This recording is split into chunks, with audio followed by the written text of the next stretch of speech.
थारैनो बिसायख'थिनि बारा बारजेनबाय नामा? सोर दागोन फैबाय थानाय 2025 मायथाइनि बिटिआर सरकारखौ?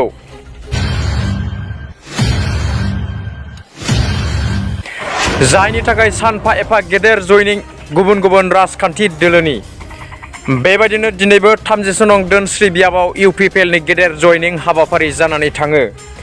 गुबुन गुबुन दोलोनि मावथि सोद्रोमा आरो रायजो राजाफ्रा इउपिपिएल राजखान्थि हान्जायाव जगदान जानायखौ नुनो मोन्दों।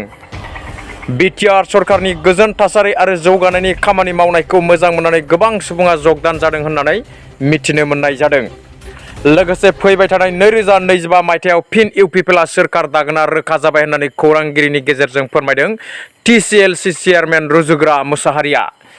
बे समाव अदालगुरि जिल्ला 30 नं धोनस्री बियाब पुहुराबारि प्राइमारिनि सिङाव लानाय इउपिपिएलनि जयनिं हाबाफारिखौ लानानै खौरांनि गेजेरजों रुजुग्रा मुसाहारिनि बिबुंथि।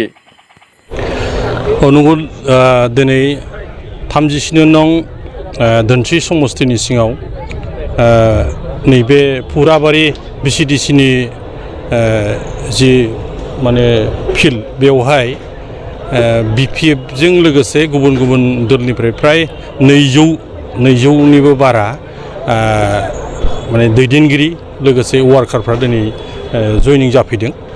आरो थांनाय नैबे 2020 निफ्राय दिनैसिमहालागै 4 बोसोर जाबाय इउपिपिएलनि दैदेननाय एबा प्रमद बर' आरो गबिन्द चन्द्र बसुमतारी बिथांमोननि दैदेननाय जि सरकार, बे सरकारनि जि माने खामानि दामानि मावनाय लोगोसे रायजोफोरनो जि माने आसा होदोंमोन थांनाय 2020 मायथाइनि जि बिसायख'थियाव जे बे ओनसोलाव सान्थि स्थापन खालामगोन होननानै, जिहेतु सिगांनि सरकारनि दिनाव गोबां बेवहाय माने गावजों गाव हारियारि दाङाबाजि जादोंमोन, जाथि जाथिनि गेजेराव दाङाबाजि जादोंमोन।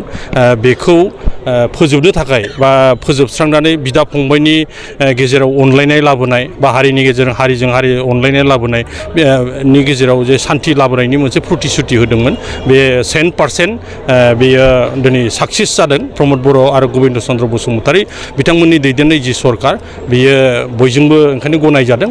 आरो नैबे 30 नं धोनस्री समस्तियाव नंगौ एमसिएलएबो गैया, एमएलएबो इएमबो गैया, थेवबो बिटिआर सरकारा दिनैहाय माने इउपिपिएलजों लोगोसे बिजेपिनि दैदेननायाव जि सरकार सलायबाय थादों आरो बे सरकार सलायनायनि खामानि दामानिनि गेजेरजों जेसेबांखिनि सरकारनि आसनिफोर फैयो, बे आसनिफोरखौ माने मावफुंनायाव जथेस्थ'खिनि जोंनो बेखिनि सुबिदाखौ मावनो थाखाय आंखौ टिएलसि हिसाबै बा दिनै 13टा बिसिडिसि दं, 13टा बिसिडिसिनि सिङाव जेसेबांखिनि खामानि दामानिफोर सरकारनिफ्राय हरदों, बहाबा माने दालां बानायनाय, बहाबा लामा बानायनाय आरो न' लुनानै होनाय, आइबिएस होनाय, प्लास लोगोसे बेवहाय गभर्नमेन्ट माखासे फसंथानफोर बानायनाय, बेखौ सम्पुर्नभावे बे माने बेखौबो हेफाजाब होनानै खामानि मावनायाव सुबिदा होदों। आरो दा बेखौ मोजां मोननानै माने गुबुन गुबुन दलनिफ्राय दिनैहाय इउपिपिएलआव बे जगदान जाफैदों। जों दा बिनिनो दिनैफ्राय 200सो माने दैदेनगिरि लोगोसे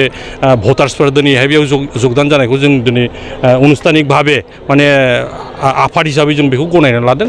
आरो बिनिनो दिनै मोनसे मेल जादोंमोन आरो बे मेलनि दारादि बिथांमोनखौ फैबाय थानाय दिनाव जोंजों लोगोसे खामानि मावनानै जाहाथे बे ओनसोलनिफ्रायबो इउपिपिएल हिसाबै सासे बिजाथि दैथायहरनायाव जाहाथे मोजां खामानि मावनो हायो, प्लास माने इउपिपिएलनि माने आखाइखौ जाहाथे मजबुत खालामो बा बिजाथि दैथायहरनो हायो, बिनि थाखाय खामानि मावगोन होननानै बिथांमोनहा जोंनियाव जगदान जाफैदों। जों दा बेखौनो बिथांमोनखौ अनुस्थानिक भाबे दिनै जोङो ग्रहन खालामना लादों बा आजावनानै लादों।